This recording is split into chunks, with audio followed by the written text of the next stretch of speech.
Perkenalkan, nama saya Fajar Kristianus Waruhu dengan NIM 859791424. Nah, di video kali ini saya akan membahas tentang automated online proctoring. Nah, yang pertama dulu, kita harus tahu apa itu automatic online proctoring. Nah, automated online proctoring ini adalah sistem pengawasan ujian daring atau online berbasis teknologi digital yang memanfaatkan kecerdasan bantuan AI untuk memantau ujian tanpa memerlukan pengawasan manusia secara langsung atau real time. Nah, sistem ini dirancang untuk mendeteksi indikasi kekurangan selama ujian berlangsung melalui perangkat keras yang digunakan mahasiswa seperti kamera web, mikrofon, dan layar komputer. Kemudian, bagaimana sistem ini bekerja? Nah, sistem ini bekerja melalui beberapa tahapan berbasis teknologi kecerdasan buatan AI, yaitu yang pertama, verifikasi identitas. Sebelum ujian dimulai, sistem akan meminta mahasiswa untuk memindai wajah atau kartu identitas berupa KTM atau KTP guna memastikan bahwa peserta ujian adalah orang yang bersangkutan. Yang kedua, yaitu bagian B, pengawasan visual selama ujian. Nah, AI memantau gerak-gerik mahasiswa.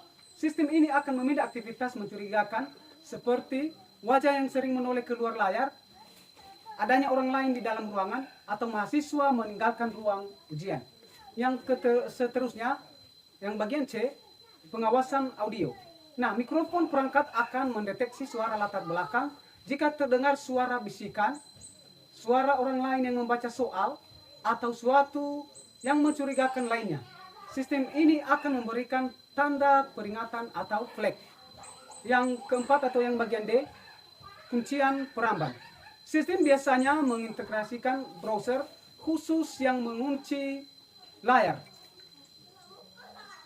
agar mereka tidak membuka tab baru, mencari jawaban di internet, melakukan copy paste, atau membuka aplikasi lainnya. Yang kemudian bagian E, memberi tanda otomatis. AI tidak langsung mendiskualifikasi mahasiswa. AI hanya memberikan tanda pada lini masa video jika mendeteksi kecurigaan. Rekaman ini akan diperiksa ulang oleh dosen atau pihak universitas sebagai pengambilan keputusan akhir.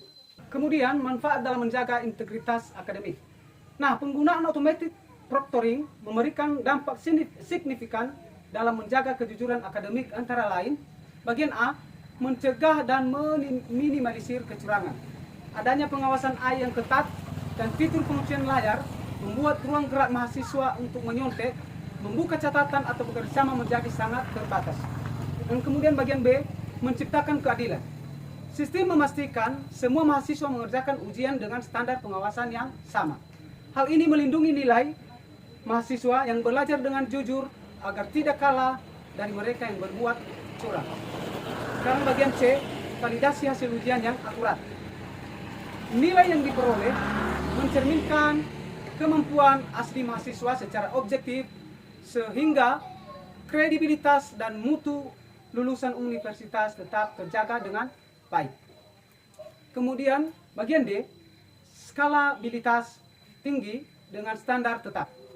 Nah, universitas dapat menguji ribuan mahasiswa secara bersamaan di tempat yang berbeda dengan tingkat pengawasan yang konsisten tanpa risiko kelalaian manusia.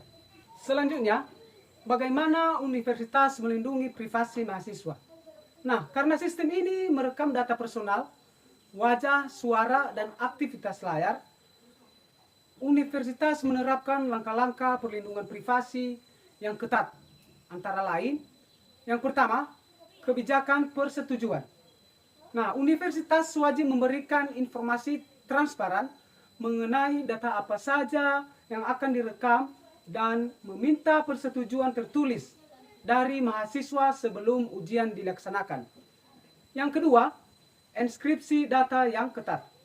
Semua rekaman video, audio, dan data biometrik dienskripsi, baik saat dikirim maupun saat disimpan dalam server, untuk mencegah kebocoran data dari pihak luar.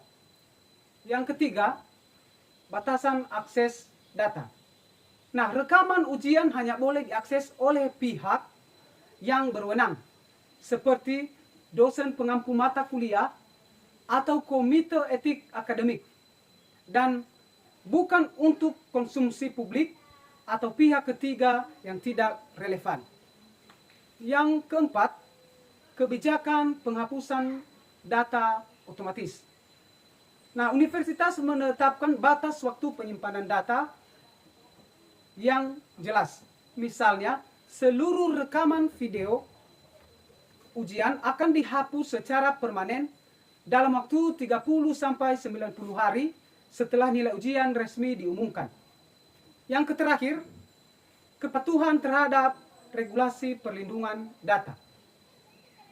Memastikan yang digunakan mematuhi undang-undang perlindungan, baik data pribadi yang berlaku, seperti Undang-Undang Perlindungan Data Pribadi atau Undang-Undang PDP di Indonesia. Demikian video dari saya, dan saya ucapkan terima kasih.